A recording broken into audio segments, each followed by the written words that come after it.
Vamos abrir as nossas Bíblias no livro de Apocalipse, capítulo 21, a partir do verso 1. Diz assim o texto: Então vi novo céu e nova terra, pois o primeiro céu e a primeira terra haviam passado, e o mar já não mais existia. Vi também a cidade santa, a nova Jerusalém, que descia dos céus da parte de Deus, adornada como uma linda noiva para o seu esposo amado. E ouvi uma voz forte que procedia do trono e declarava: Eis que o tabernáculo de Deus agora está entre os homens, com os quais ele habitará. Eles serão o seu povo, e o próprio Deus viverá com eles e será o seu Deus.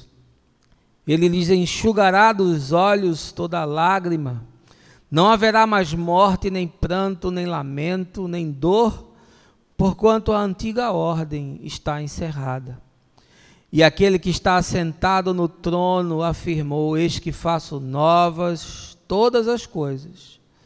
E acrescentou: Escreve isto, pois essas palavras são verdadeiras e absolutamente dignas de confiança. E declarou-me ainda: tudo está realizado.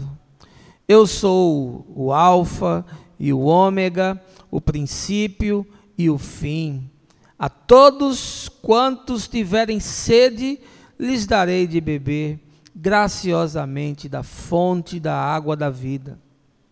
O vencedor herdará todas essas bênçãos, e eu serei seu Deus, e ele será meu filho.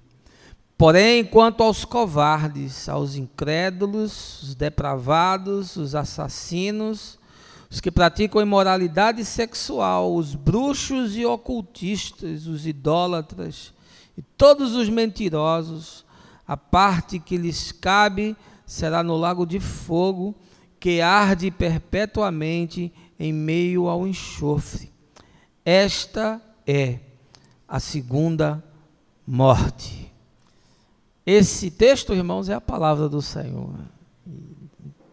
João, o apóstolo, escrevendo para as igrejas da Ásia Menor e certamente para mim e para você. E o meu desejo é que ele salte das páginas da Escritura, seja entendido, compreendido em sua clareza e profundidade, e encarne em mim, em você, se torne materialidade, se torne concretude, se torne existencialidade, se manifeste em atos de bondade e de justiça.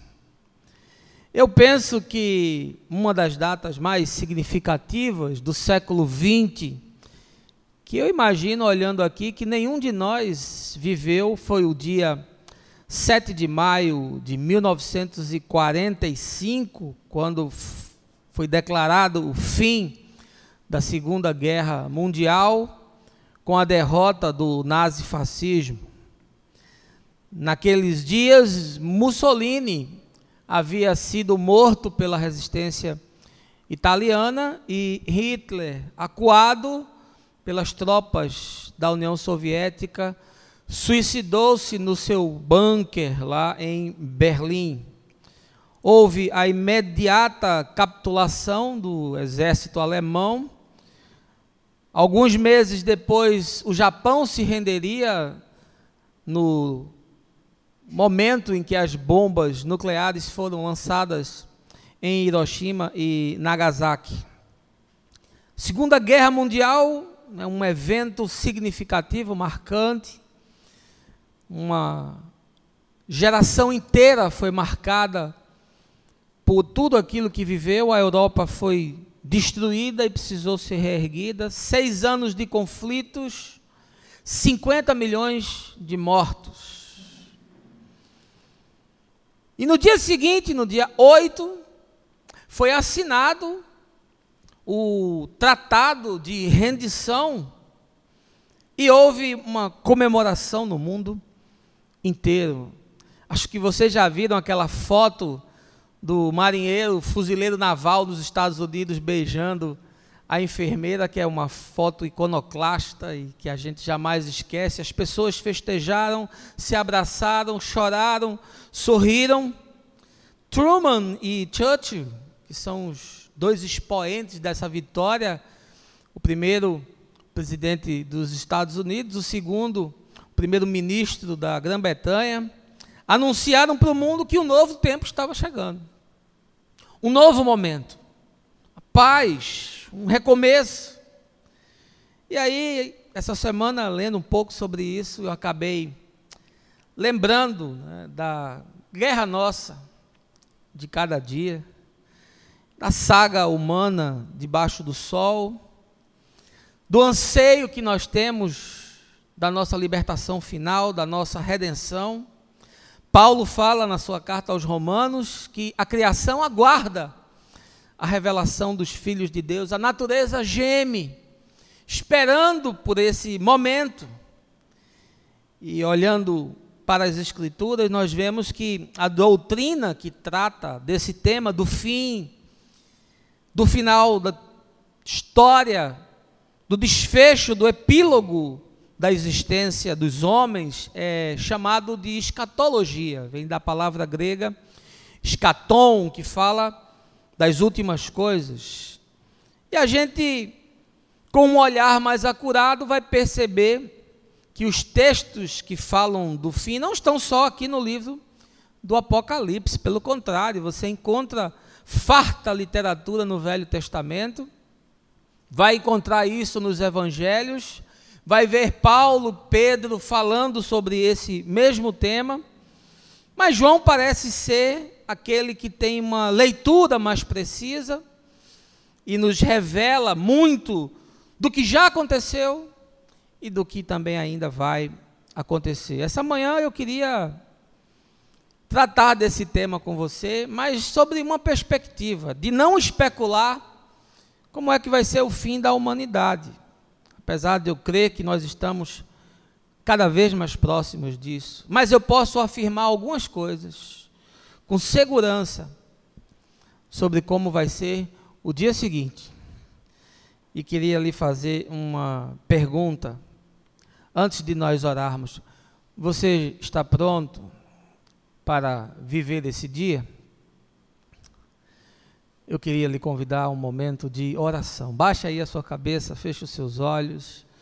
Meu Pai, nós entramos aqui nesse lugar essa manhã com o desejo de refletir, de alargar coração, expandir consciência, olhar para dentro, refletir sobre a nossa própria história e confrontá-la com tudo aquilo que ouvimos e aprendemos conforme, consoante a Escritura e a Tua vontade. Eu quero te pedir que o Senhor nos anime, nos exorte, nos conforte, mas também nos confronte e nos chame à responsabilidade de viver esses dias, de existir nesse tempo, nos dando a esperança daquilo que virá e a certeza do Teu triunfo final. Porque nada poderá ser alterado, a Tua vontade será estabelecida e o Teu propósito firmado. Passará o céu e a terra, mas a Tua palavra não passará, Senhor. Dá-nos a Tua paz e o prazer de sempre Te servir com alegria, no nome de Jesus. Amém. Livro do Apocalipse, escrito pelo apóstolo João. Os biblicistas todos concorrem nesse sentido, cerca de 93 depois de Cristo, ou seja, João já é aqui um homem velho de aproximadamente 90 anos, está preso na ilha de Patmos e provavelmente ele agora já é o último dos apóstolos ainda vivos. João, filho de Zebedeu e de Salomé, é de uma família abastada da Galileia, foi ensinado na doutrina judaica, era um profundo conhecedor das Escrituras e cresce debaixo da cultura helênica. Se você ler o Evangelho de João, logo vai perceber que ele trata de Jesus com um olhar muito mais profundo do que os outros evangelistas. Começa logo dizendo que no princípio era o verbo. Usa a palavra grega arché, que é algo que a filosofia trata 600 anos antes de Cristo, sobre o que é o elemento fundador das coisas. É o ar, é a água, é o fogo, é o éter. Cada escola filosófica especulava, e João diz, não, o arché, o princípio, o elemento fundador, o que dá sentido, o que dá significado a todas as coisas, é o verbo. O verbo encarna, é Deus entre nós, se manifesta, por ele todas as coisas foram feitas. Historicamente, João vive dias dificílimos. Aqui está sobre o trono o imperador Domiciano, um homem déspota, perverso, violento, belicioso, que sofre uma emboscada do seu próprio Senado. Se o Temer ler sobre Domiciano, vai ficar sem dormir, porque o nosso Senado dá de 10-0 no Senado romano. É uma conspiração que leva o imperador a ser assassinado, e a sua própria esposa participa desse plano diabólico para matá-lo. A palavra grega apocalipsis quer dizer revelação, e aí já nos dá o tom dessa carta. Quando vamos para a tradução em inglês, o nome utilizado não foi o nome grego, mas justamente o seu significado. Na Bíblia inglesa você vai encontrar Revelation e não Apocalipse. O texto, portanto, usa uma linguagem específica. Eu me lembro que quando eu me converti, eu fui logo ler um dos primeiros livros, fui ler o Apocalipse, e aí entrei em parafuso, porque eu sempre gostei de ficção científica, né? E é um livro que tem bestas que saem da terra, que vêm do mar, e que tem monstros, e que tem fogo, que tem destruição, e que tem anjo voando, e que tem dragão, e que tem tanta linguagem simbólica que você não pode se lançar de peito aberto para fazer uma leitura do Apocalipse sem surtar. Esse é um tipo de literatura muito utilizado, sobretudo no mundo antigo, portanto, a gente precisa ter cuidado ao enfrentar de mar aberto esse texto. Mas é mistério nós compreendermos que João escreve esse livro a partir de uma experiência pessoal mística. Ele entra em êxtase, ele tem uma revelação, ele tem uma visão, um cenário se abre diante dos seus olhos. E por todos esses motivos, e também pelo fato de que havia muita censura do império, João escreve essa carta numa linguagem muito peculiar, de tal forma que alguém lendo não poderia compreendê-la, cheia de metáforas, de arquetipias. E não só esse livro usa essa forma de escrita, muitos outros nós podemos encontrar, o primeiro livro de Enoque, o livro de Jubileu, o Testamento de Moisés, e no Velho Testamento você encontra Esdras, você encontra passagens de Ezequiel, você encontra algumas passagens em Daniel, você encontra nos próprios dos evangelhos, o capítulo 24 de Mateus, por exemplo, Paulo na carta aos Tessalonicenses, todos esses recortes usam essa mesma linguagem. Portanto, ele é um livro que foi endereçado para comunidades que viviam na Ásia Menor, nesse contexto de mundo extremamente opressivo, violento, de perseguição, de assassinato, de famílias sendo desmanteladas, e ele é uma resposta do apóstolo para os anseios, para as inquietações e para as ansiedades dessa gente. Portanto, ele é um livro também pastoral para aquelas 7 igrejas que nós vemos descritas no capítulo 2 e ali em parte do capítulo 3. O Apocalipse não tem uma sequência cronológica, então você não pode lê-lo imaginando que os fatos estão encadeados. E também é um livro com uma fenomenologia multidimensional. Ele aponta para várias direções, não é uma leitura retilínea, porque ele não trabalha com as nossas categorias de tempo e de espaço. Portanto, tentar fazer uma arrumação usando o método grego, o método aristotélico da razão, do processo, não vai funcionar. Curioso dessa leitura, e no meu caso particular, como eu a interpreto, é que é um livro que parece ser uma espiral. Ele revela flashes, ele revela arquetipias, características da humanidade em todas as gerações, e os fenômenos vão se adensando cada vez mais, como se estivessem sendo preparados para o grande finale, para o desfecho último da história humana. É muito difícil interpretá-lo. Eu jamais o li novamente na tentativa de entender todos os símbolos e todos os significados, ainda que muita coisa possa ser entendida. Há várias correntes teológicas para você fazer a leitura do Apocalipse: os preteristas, os dispensacionalistas, a escatologia calvinista reformada, a escatologia arminiana, a teologia da última geração, mas eu não recomendo que você se preocupe com isso, porque a mensagem importante, significativa, é fácil de compreender, está acessível a todos nós. Obviamente, para você ter um entendimento mais perfeito, é imprescindível que você parta do pressuposto de que os capítulos 1, 2 e 3 são a chave de tudo que está sendo dito.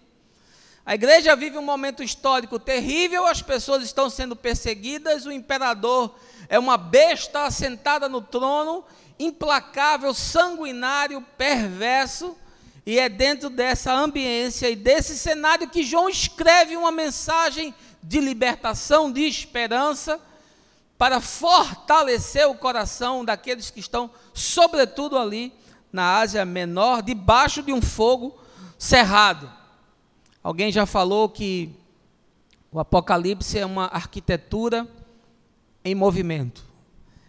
Talvez essa seja a melhor definição que eu encontrei para esse texto. Uma arquitetura em movimento, sendo construída, peças sendo encaixadas, um quebra-cabeça sendo montado, uma espiral se adensando e se revelando. Portanto, o seu olhar deve navegar nessa direção.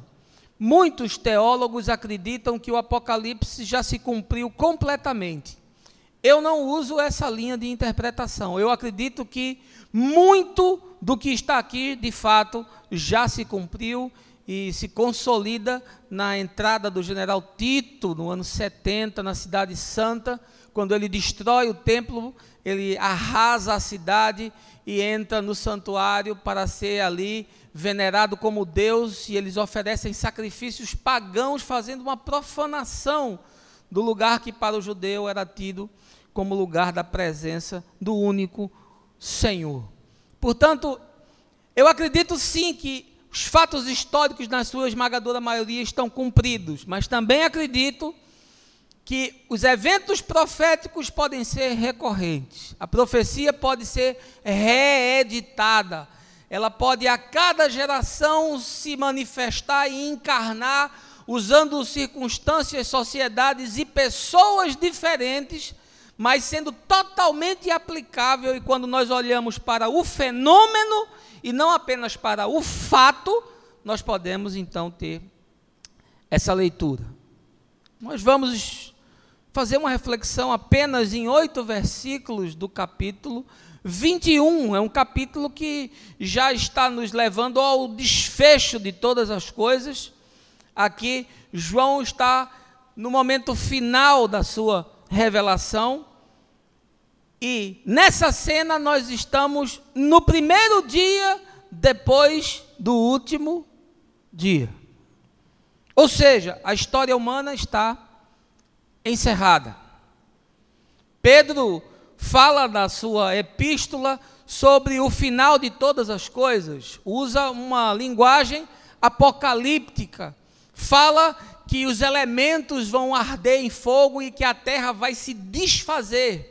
Há muita especulação teológica sobre esses textos, porque alguns afirmam que a destruição será literal, que o planeta será dizimado, e nós sabemos que várias circunstâncias podem produzir isso, sobretudo a luta do homem contra o homem. Há poder hoje nos arsenais atômicos das grandes potências capaz de destruir com fogo o nosso planeta. Outros tantos afirmam que o elemento fogo do mundo antigo não é sempre atribuído à destruição, mas muitas vezes atribuído à purificação, à renovação. Passa-se pelo fogo para se tornar algo melhor. Portanto, aqui há uma divergência de pensamento, e eu não quero entrar nessas especificidades, mas quero lhe dizer que Pedro diz que haverá um momento em que essas construções elas vão encerrar. Você certamente já viu muito filme de ficção, onde essa hecatombe é mostrada. As religiões antigas, todas elas de alguma forma apontavam para esse final caótico e para um recomeço. Parece que existe um eco dentro da alma humana que revela que algo dessa natureza vai acontecer. Isso está plantado no inconsciente coletivo da humanidade e se revela não só na religião monoteísta dos hebreus, mas em muitas outras formas de pensamento. Agora deixa eu lhe dar uma notícia interessante. Você está sentado essa manhã nessa comunidade do dia de domingo às 10h50 da manhã, mas você também está nessa cena. Você é parte desse processo. Você, em algum lugar que eu não sei, está assistindo isso que está acontecendo. Você está no capítulo 21 de Apocalipse. E mais do que isso, eu quero lhe perguntar essa manhã, o que será que aconteceu com você? O que foi que aconteceu com a sua família? O que foi que aconteceu com os seus filhos? O que foi que aconteceu com o seu negócio? Que você empreendeu, que você gastou energia, que você se esforçou? O que foi que aconteceu com as suas posses, com os seus bens, com as ações que você comprou, com as escrituras que você possui? Você está aqui nessa cena, você é um participante do primeiro dia depois do último dia. E eu fico me questionando qual terá sido o desfecho da sua vida. Não é importante como você morreu, mas é significativo como você viveu. Porque como você viveu, vai agora ter implicações nessa cenografia que João, num êxtase, vislumbra. Ele se torna um elemento midiático e há uma projeção de um filme que entra pela sua mente, que vaza pelas suas percepções e reverbera de tal forma que ele começa a registrar isso. Como foi o desfecho da sua vida? Olhando para você hoje, do jeito que você está, qual é o prognóstico que você faz? Você seria capaz de dar alguma opinião? Apocalipse 21 é o registro do apóstolo, e ele diz que está escrevendo aquilo que viu e aquilo que ouviu. Portanto, não é uma ficção, não é uma construção filosófica, não é uma cenografia hipotética. O que João está falando é de algo que de fato vai acontecer. Ele apenas antecipou-se, fez um olhar numa outra dimensão. Pode ser que um ou outro elemento não seja exatamente como está dito, porque a linguagem é elaborada, cheia de simbologias, mas de fato, o que ele está dizendo é real. A cenografia existe.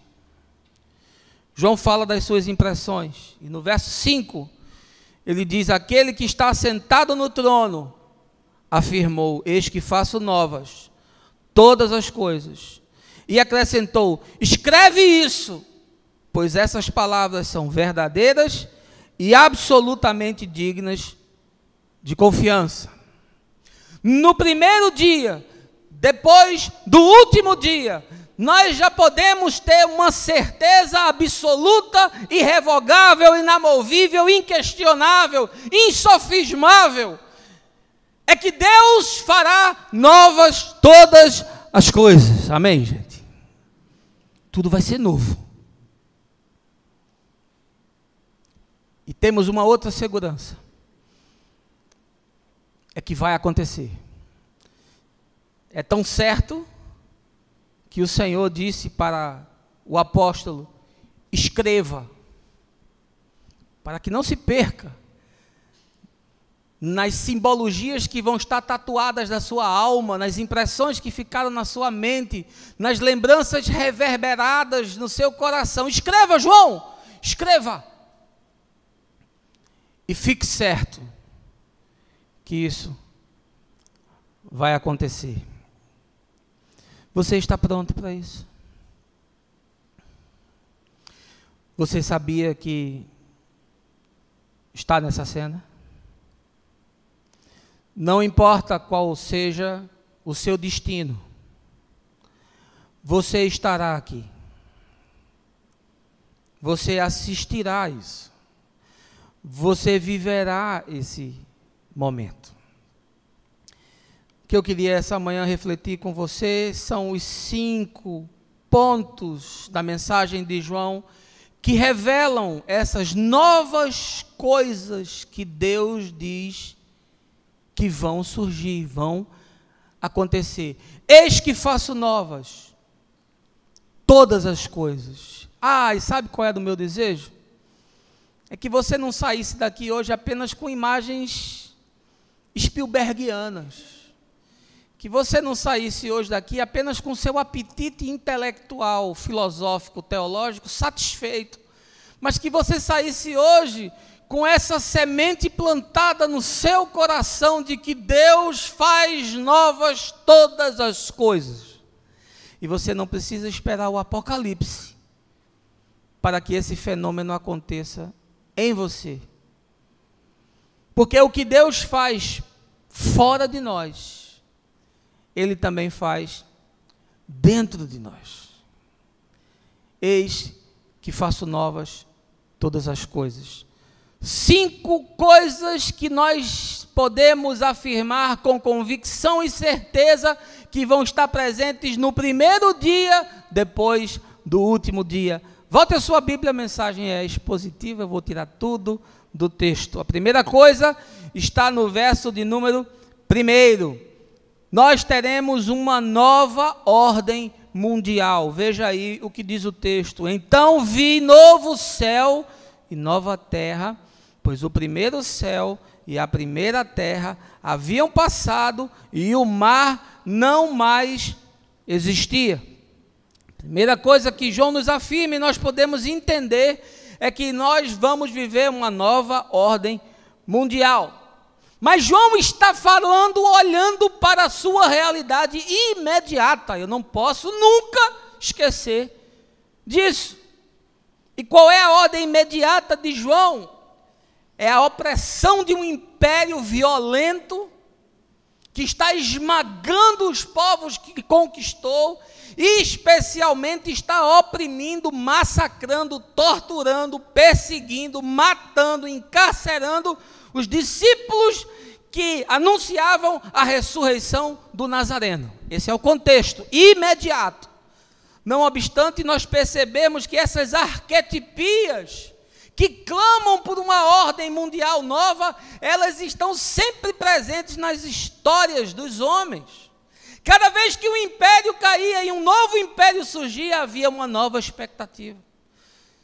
Quando os egípcios foram vencidos pelos assírios, havia uma expectativa. Quando os assírios foram subjugados pelos babilônicos, havia uma expectativa. Quando os babilônicos caíram diante dos persas, havia uma expectativa. E quando os persas sucumbiram ante os gregos, havia uma expectativa. Os gregos foram desfeitos em Ptolomeus e Seleucidas, e houve uma expectativa, e vieram os romanos. E os romanos se desfizeram no início da Idade Média, século V, e outros impérios surgiram, a Europa virou um grande latifúndio, potências morreram, potências nasceram, guerras vieram, e sempre há a expectativa de uma nova ordem mundial, de alguém que conserte a história, de alguém que possa governar com justiça, de alguém que possa governar com equidade, de alguém que possa garantir o bem. Quando Churchill e Truman assinaram aquele decreto no dia 8, no primeiro dia, depois da Segunda Guerra Mundial encerrar, havia uma expectativa de que as coisas fossem feitas de outra forma, e que o mundo vivesse uma outra proposta. 50 milhões de mortos para coisa nenhuma, por causa da ambição do homem, do delírio de um tirano, do egoísmo, da vaidade. Há esse desejo de que essa ordem mundial se manifeste, mas João está nos dizendo que isso só vai acontecer no primeiro dia, depois do último dia. Uma nova ordem mundial. Eis que então eu vi um novo céu e uma nova terra, porque o primeiro céu e a primeira terra já passaram e o mar não existe mais. Os governos humanos finalmente sucumbiram. A ordem inicial das coisas passou. Quando você lê o profeta Isaías, e você não pode ler Apocalipse sem fazer as conexões com o Velho Testamento, com esses textos e linguagens apocalípticas, Isaías usa por diversas vezes essa mesma simbologia, dizendo que os poderes celestes seriam abalados, que o céu e a terra iriam passar, para referenciar essa mudança na ordem mundial. Sobretudo ele fala isso na queda de Babilônia, no capítulo 13, depois você pode ler. Ele fala que o céu e a terra vão ser abalados e haverá um novo céu e uma nova terra. É uma linguagem cifrada, nós precisamos entender. Ele está falando de uma nova ordem mundial. E quando João usa essa expressão, o mar já não existe, não é o oceano que desapareceu, não foi o Índico, o Ártico, o Atlântico e o Pacífico e o Mediterrâneo que foram chupados para o centro da terra, não. Toda vez que no texto de João você vê mar, ele está se referindo ao governo humano. A besta que emerge do mar é esse poder romano sacado para oprimir as nações e os povos. Portanto, o que ele está dizendo aqui é: findou-se a opressão dos governos humanos, da exploração do homem contra o homem, da tirania do homem contra o homem. Chegou ao fim, porque agora é implantada uma nova ordem mundial. E quem tem esse poder agora?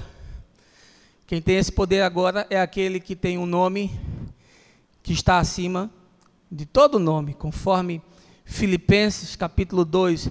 Aquele ante o qual todo joelho e toda língua vai confessar que Ele é o Senhor. Aquele que subjugou principados e potestades. Esse é o que tem o poder, é esse quem estabelece a nova ordem mundial. Portanto, cessa aqui toda exploração, cessa aqui toda escravização, cessa aqui toda expoliação, toda dominação pela força, toda colonização belicista, exploratória e predatória que a humanidade viveu, cessa aqui, porque surge uma nova ordem mundial. cessam as guerras expansionistas, cessa as injustiças geográficas que construíram continentes prósperos e continentes miseráveis, terras produtivas e terras áridas, onde as pessoas morrem com fome e com sede. Cessa aqui as guerras de patentes,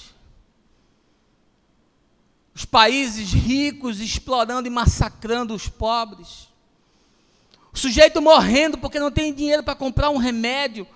Cessa tudo aqui, porque vai vir uma nova ordem mundial.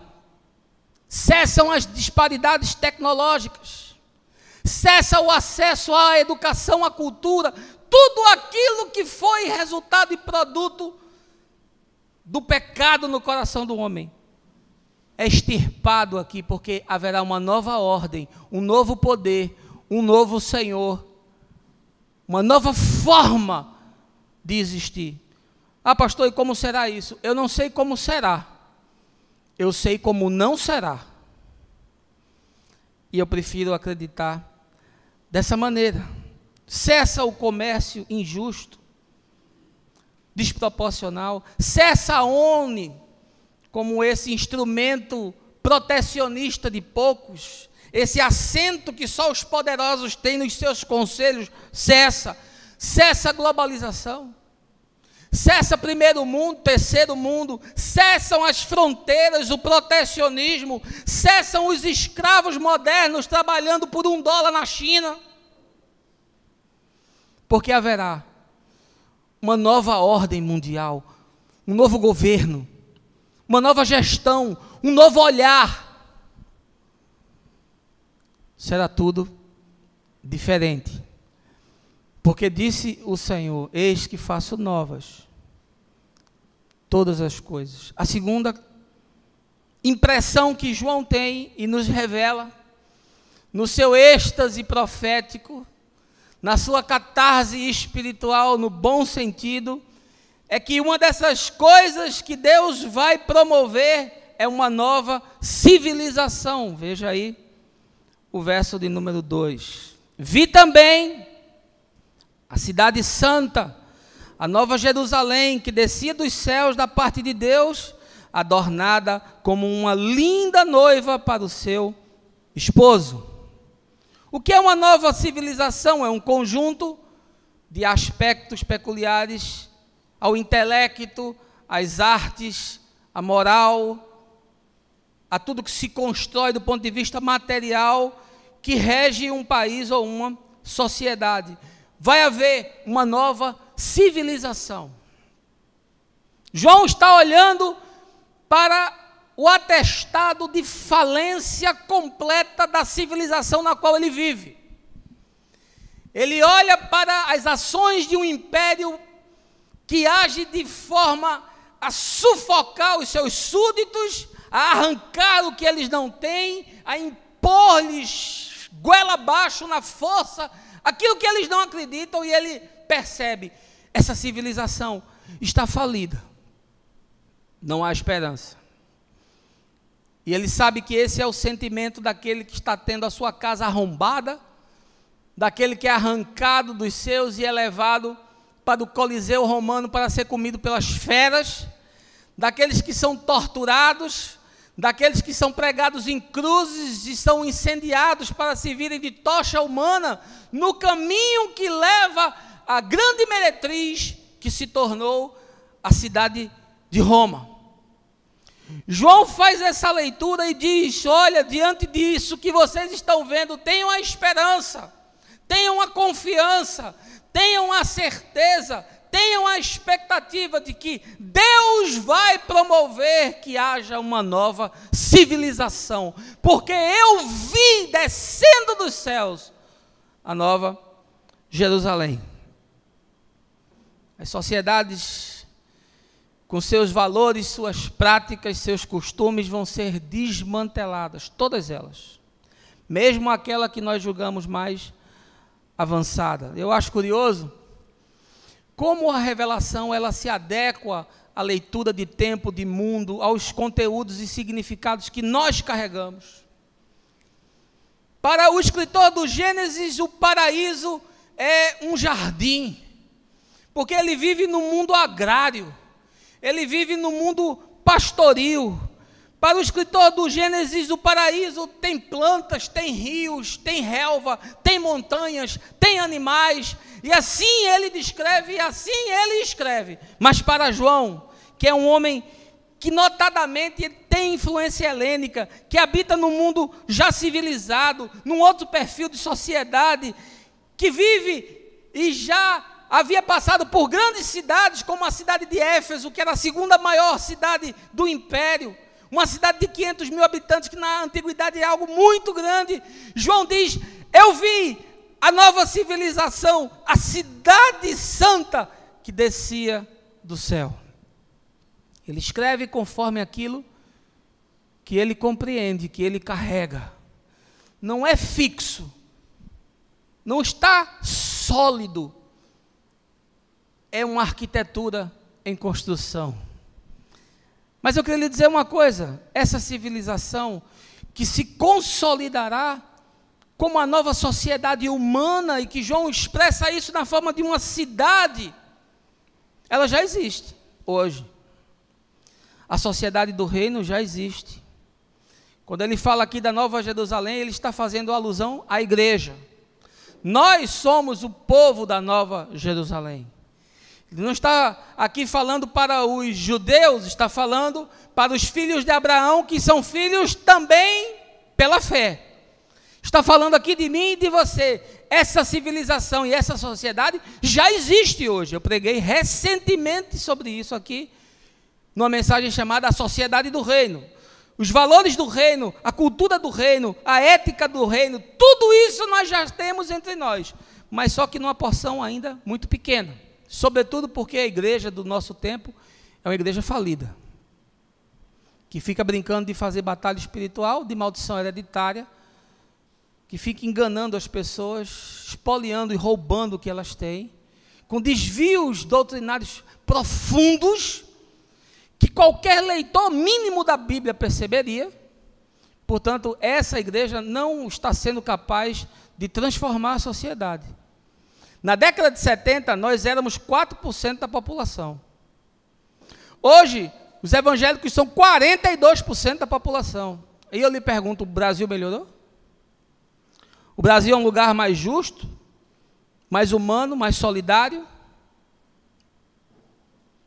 Percebe? Mas essa sociedade está entre nós. O germen dessa sociedade está entre nós. Foi plantado no meu e no seu coração. Nós somos responsáveis de materializá-la, de trazê-la à existência. A igreja é o elemento que deveria estar implantando isso.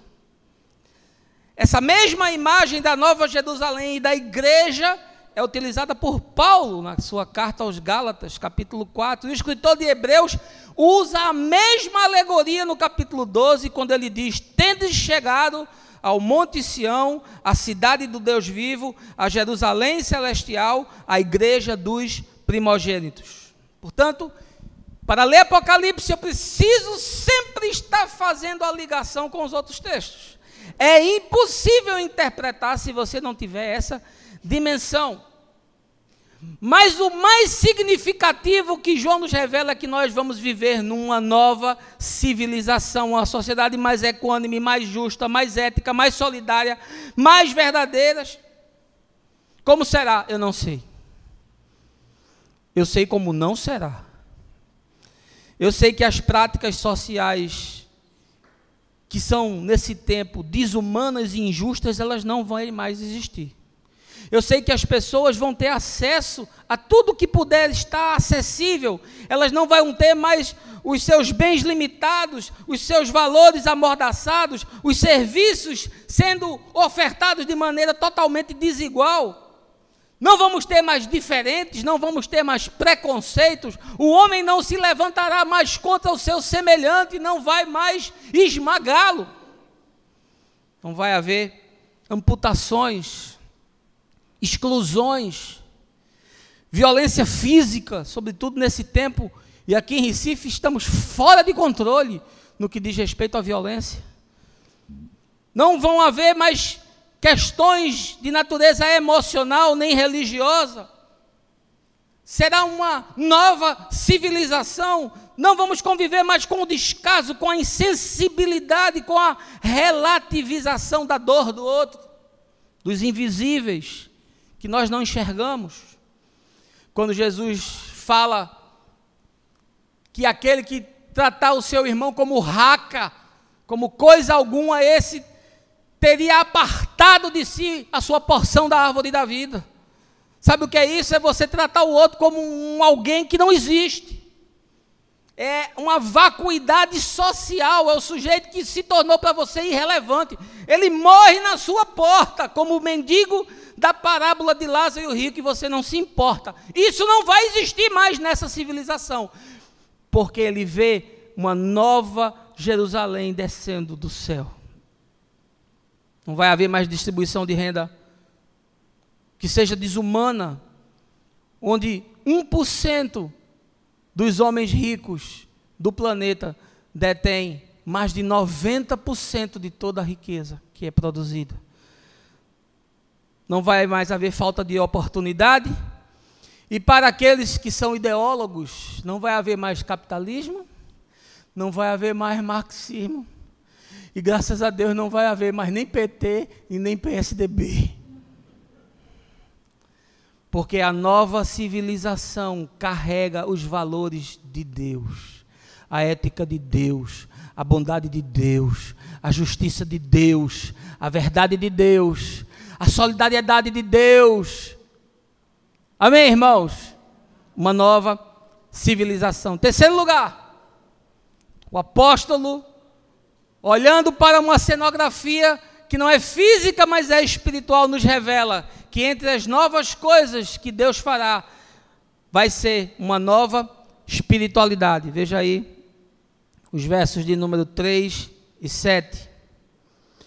E ouvi uma forte voz que procedia do trono e declarava: eis que o tabernáculo de Deus agora está entre os homens, com os quais ele habitará, eles serão o seu povo, e o próprio Deus viverá com eles e será o seu Deus. Verso 7, o vencedor herdará todas essas bênçãos, e eu serei o seu Deus, e ele será o meu filho.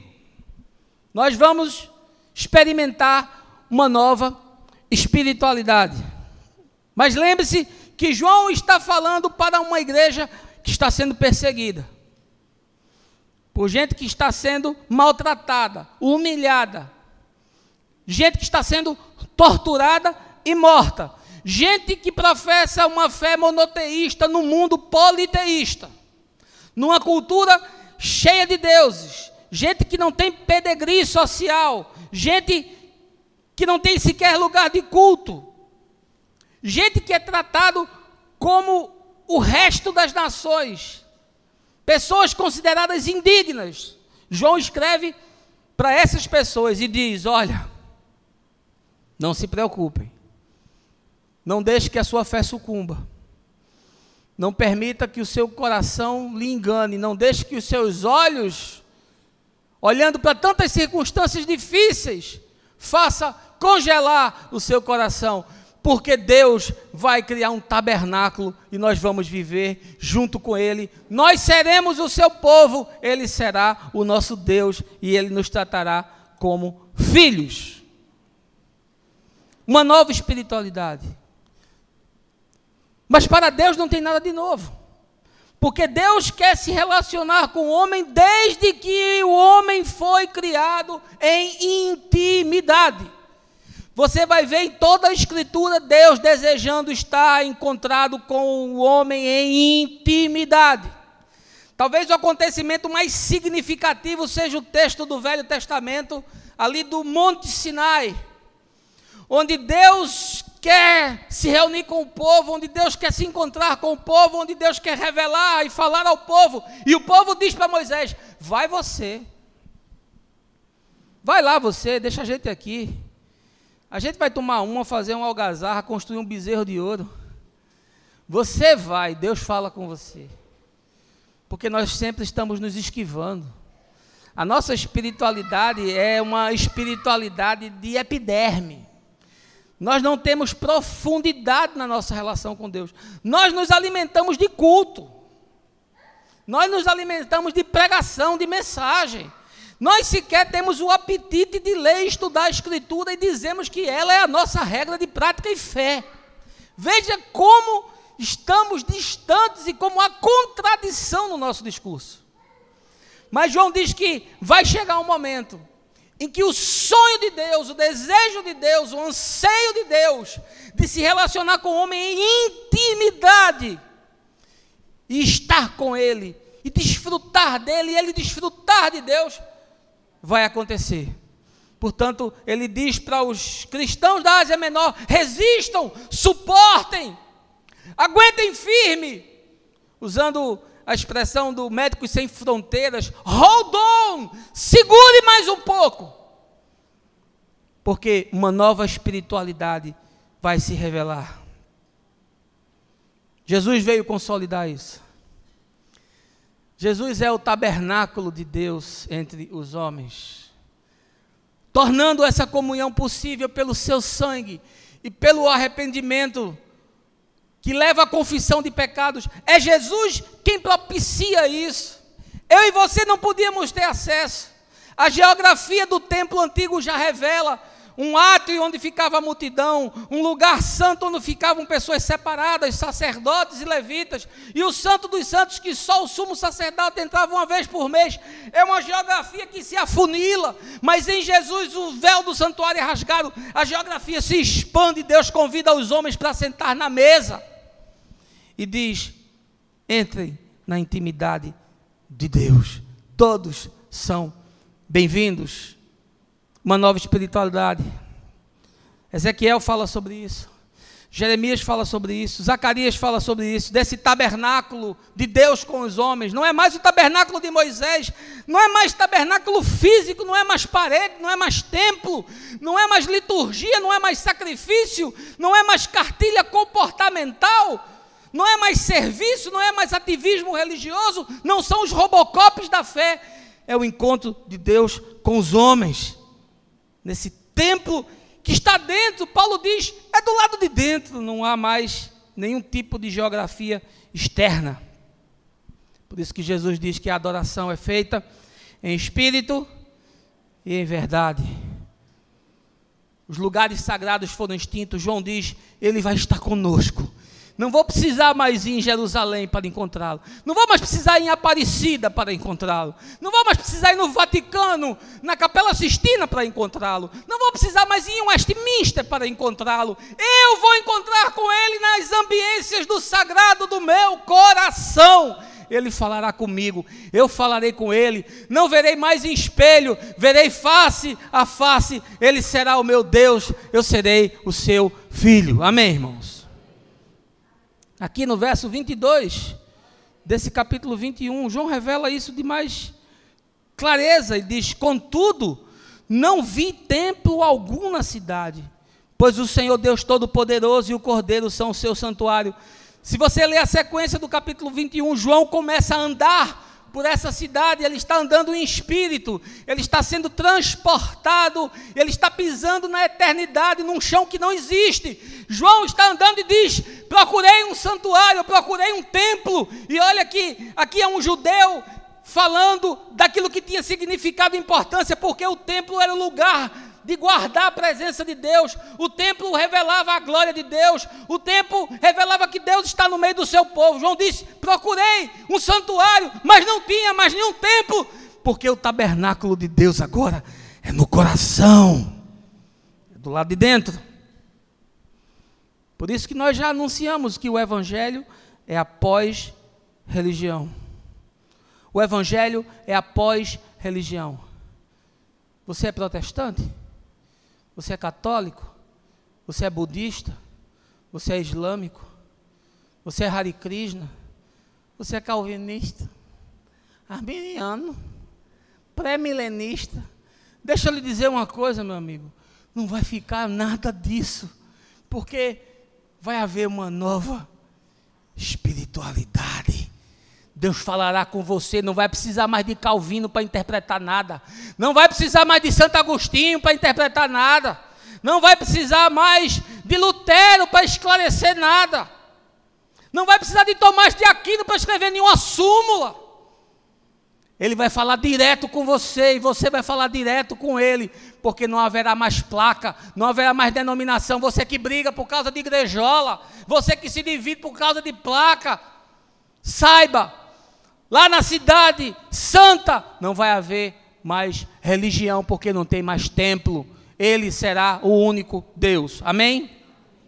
Quarto lugar, preciso correr.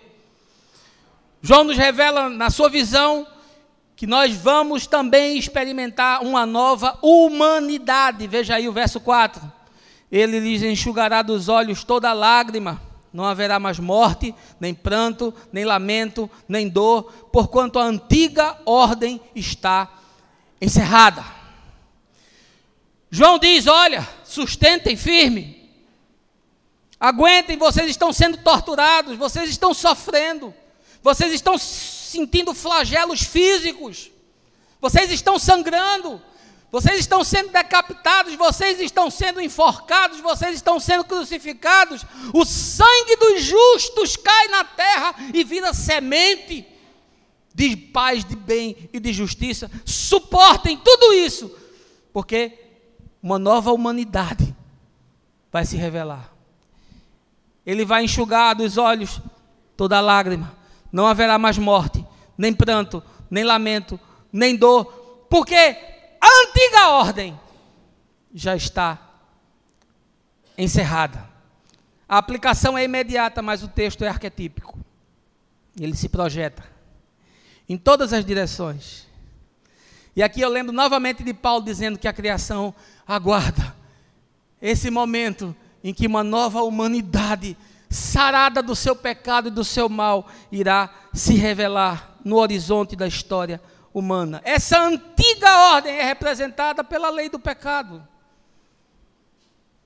por essa natureza caída que nós temos e que Paulo tão bem descreve em Romanos capítulo 7. Eu quero fazer o bem, eu quero fazer as coisas de Deus, eu quero sentir as coisas de Deus em mim, mas o mal que habita em mim guerreia contra a minha mente, se manifesta nos meus membros e me leva a fazer o que eu odeio.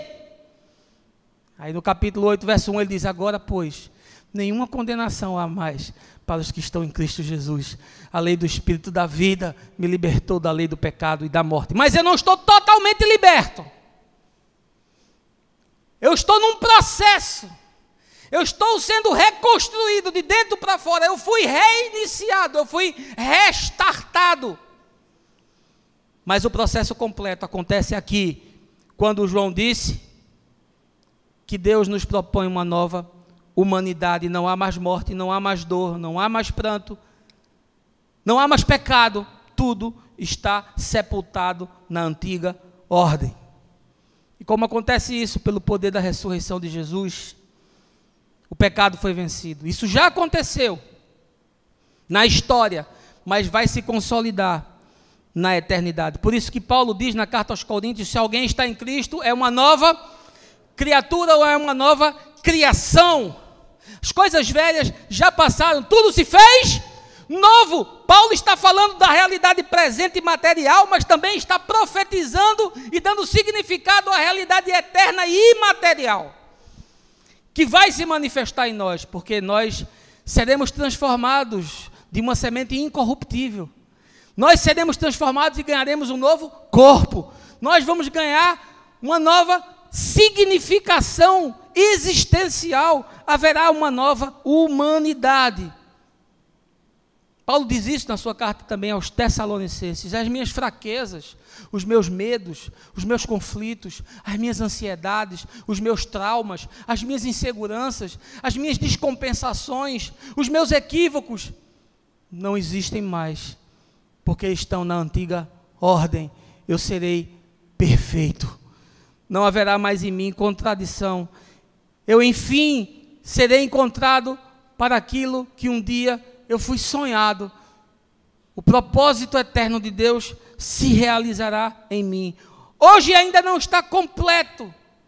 Hoje a sua obra ainda é parcial, mas a Escritura diz que Ele vai completá-la até o dia de Cristo. Hoje eu sou o agora e o ainda não, mas amanhã eu serei eterno. Lembrando Drummond, o verdadeiro Gênesis, meus irmãos, está no final, não no começo. O verdadeiro Gênesis se revela na sua morte. Porque morre o corpo, mas o espírito volta para Deus que o deu. Você viverá uma nova humanidade. Não se lembrará mais de quem foi. Estará no esquecimento de Deus. Viverá de forma totalmente diferente. E em último lugar, a visão dimensional de João, superlativa, multidisciplinar, plural, revela que também nós vamos experimentar uma nova história. Veja aí o verso de número 6. E declarou-me ainda: tudo está realizado. Eu sou o alfa e o ômega, o princípio e o fim. A todos quantos tiverem sede, lhes darei de beber graciosamente da fonte da água da vida. João traz a palavra de conforto final para aqueles que estão sofrendo, sendo perseguidos, sendo torturados e mortos, e dizem: fiquem firmes, porque o jogo já está ganho. Eu assisti a última partida, eu estava no campo e eu vi quando o Cordeiro entrou e foi exaltado. Eu vi ao que está assentado no trono e ao Cordeiro seja o louvor, a honra e a glória, e a justiça e a majestade para sempre. Amém. João disse: eu vi os poderosos entrando e se prostrando perante ele. Eu vi os anciãos se prostrando perante eles. Eu vi. Nós estaremos numa nova história. E vocês que hoje estão sendo perseguidos e mortos, receberão vestiduras brancas. E vocês serão alvejados como a neve, e receberão um novo coração, e serão chamados filhos do Altíssimo. Deus cumpre as suas promessas. Deus sempre termina o que Ele começa. E aqui João nos revela isso. Deus terminando o que começou. Na cruz, os inimigos foram vencidos e derrotados. Aqui isso se torna definitivo e patente para todo olho, toda língua. A vitória de Jesus é irrevogável. O mal vai ser derrotado. O diabo e os seus anjos, nos revela, vão ser lançados no lago de fogo e não mais existirão. Não mais existirão. Salvação, queridos, não foi um remendo que Deus fez na história. Deus criou o homem, aí depois do almoço comeu aquela feijoada, bateu um soninho, aí Deus disse: eu vou mimir. Aí quando ele acordou, aí Jesus disse: ó, Adão fez uma lambança lá, viu? Comeram uma fruta que não deviam comer, tá, maior estrago. Não. A salvação não é um remendo, meu irmão. Deus não foi surpreendido. O diabo não tem uma inteligência capaz de pegar Deus em flagrante. Paulo diz que o Cordeiro foi sacrificado antes da fundação do mundo. Sabe o que isso significa?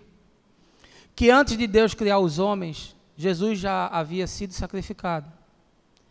Que antes de haver mundo, rios, mares, plantas, animais, Jesus já havia sido sacrificado. Jesus foi sacrificado na eternidade. Depois foi sacrificado na história. Foi glorificado na eternidade. E aguarda a mim e a você, para nós juntos celebrarmos o que eu chamo de a festa do perdão. O texto diz: eu sou o alfa e o ômega. Eu sou o princípio e o fim. João diz: nada do que foi feito seria feito sem Ele. É Ele quem dá significado a todas as coisas. É Ele quem dá forma a todas as coisas. E todo o universo é sustentado pela força do seu poder. E Ele diz: essa história está encerrada. Eu fui o princípio, eu fui o fim. Agora não será o primeiro dia depois do último dia. Agora será o único dia depois do último dia. Porque eu e você não seremos mais escravos do tempo, nem do espaço. Nós seremos eternos. Viveremos noutra dimensão, em outra unidade de medida que nós hoje chamamos de aeon. Mas nós não sabemos, nem podemos contemplar o que é. O fato é que a história humana está encerrada. Deus cumpriu o seu propósito. Deus saiu vencedor. Os seus inimigos foram derrotados. E nós estaremos para sempre com Ele. Amém, queridos? E aí ele diz: aquele que tem sede, venha, porque vai beber da fonte da água da vida. Eu acho bonita essa ilustração. Sabe por quê? Tudo começou na água. Lembra? A terra era sem forma e vazia, e o Espírito de Deus se movia por sobre as águas. Nós sabemos que sem água não há vida. Por isso estamos procurando nos planetas algum resquício de água. Água é um elemento fundante. Água é um elemento que representa a vida. E aí Jesus diz, no final da história: venham a mim e bebam da fonte da água da vida. Eu comecei com a água, eu termino com a água. Para vocês, esse é o elemento que dá a materialidade simbólica do que significa a vida de Deus entrando e banhando vocês com toda a salvação. Isaías usa também essa metáfora no capítulo 51, quando ele diz: todos que tendes sedes, vinde às águas cristalinas, e vós, os que não tendes dinheiro nem recursos, vinde agora, comprai e comei, vinde adquirir vinho e leite sem pagamento e sem custo. E agora Jesus consolida e materializa as palavras de Isaías e diz: venham à fonte, bebam da água da vida. Ele nos chama a transbordar. Aquele que crê em mim, do seu interior fluirão rios de água viva. Rios transbordando, os rios de Deus em nós. Como eu queria ter tempo para aprofundar essa mensagem com você. Fica aí um petisco para você se deliciar. E eu queria concluir dizendo que no final da Segunda Guerra Mundial, o mundo imaginou que teria paz, que seria um novo mundo. A guerra alterou a configuração do planeta. E o pós-guerra trouxe desafios enormes às populações e aos governos. A devastação da Europa forçou uma reconstrução econômica, social e política.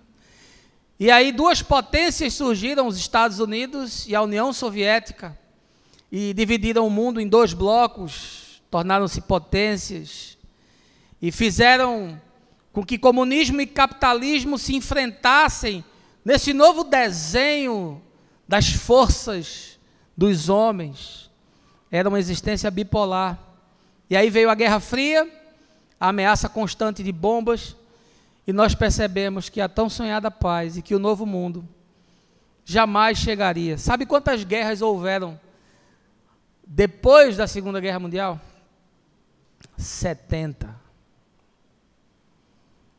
E não vai parar por aí. A paz nunca chega, não se consolida, porque a história ainda está em aberto. O homem continua sendo mau e o pecado ainda domina a sociedade. Mas nós sabemos o que nos espera. Uma nova ordem mundial, uma nova civilização, uma nova humanidade, uma nova espiritualidade e uma nova história. Eu sei como o jogo termina.